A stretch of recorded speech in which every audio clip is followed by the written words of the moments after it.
Assalamualaikum warahmatullahi wabarakatuh, teman-teman sekalian. Jumpa kembali dengan saya Abdul Arif, ya, warga Wonosobo, Jawa Tengah yang sedang merantau dan bekerja di Amerika. Teman-teman sekalian, sedikit saya ingin berbagi pengalaman. Belum lama ini saya mendapat pengalaman menyekolahkan 3 anak sekaligus berbarengan pada level yang berbeda, dan itu ternyata membutuhkan biaya yang besar sekali di Indonesia. Saya punya 4 anak. Anak yang pertama sudah lulus kuliah, alhamdulillah, jurusan akuntansi, dan sekarang sedang berjuang meniti perjalanan hidupnya.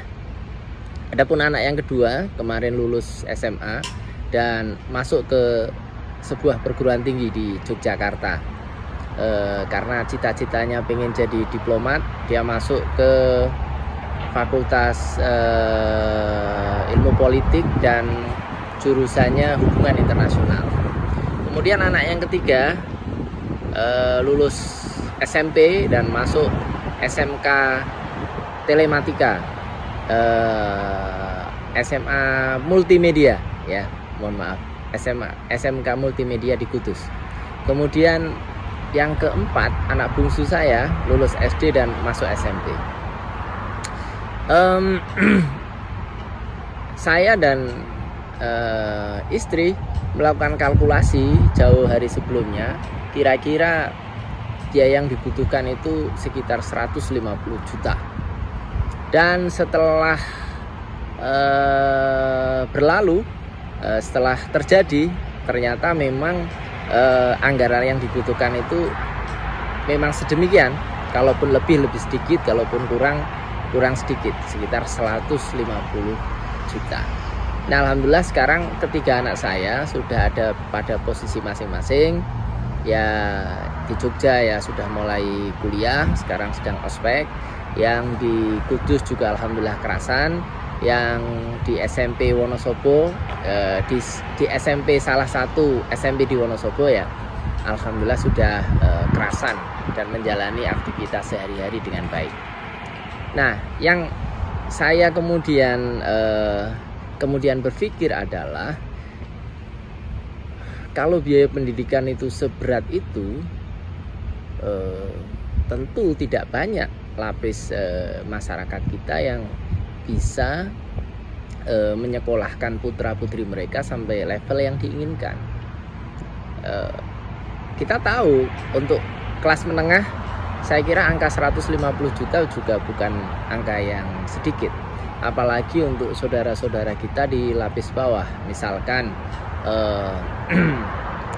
buruh pabrik, kemudian buruh tani, nelayan, penggiat UMKM, guru honorer misalkan, atau bidang-bidang pekerjaan lain yang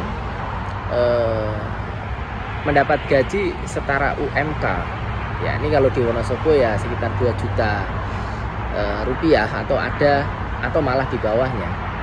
Nah, untuk masyarakat lapis seperti ini tentu akan sangat berat apabila harus membiayai pendidikan putra putri mereka sampai level yang diinginkan. Padahal kita semua tahu pendidikan ini hal yang tidak bisa ditawar. Bila sebuah bangsa akan meningkat levelnya, maka pendidikan warganya harus baik.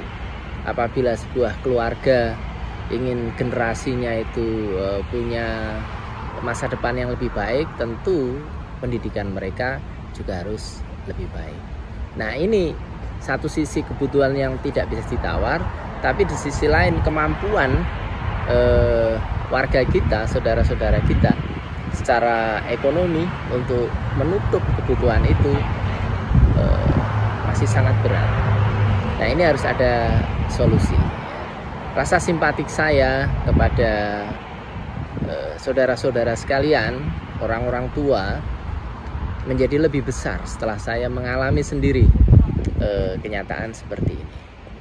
Demikian sedikit apa ya istilahnya ya, sedikit mudhoroso saya kepada teman-teman sekalian. Mudah-mudahan kondisi Indonesia semakin baik, ekonominya semakin membaik, pemerintahannya juga bisa dipercaya dan melayani warga dengan sungguh-sungguh, sehingga taraf hidup kita perlahan tapi pasti semakin lebih baik dari sebelumnya. Demikian dari saya, kurang dan lebihnya mohon maaf. Salam sehat dari Amerika, jaga diri dan keluarga. Assalamualaikum warahmatullahi wabarakatuh.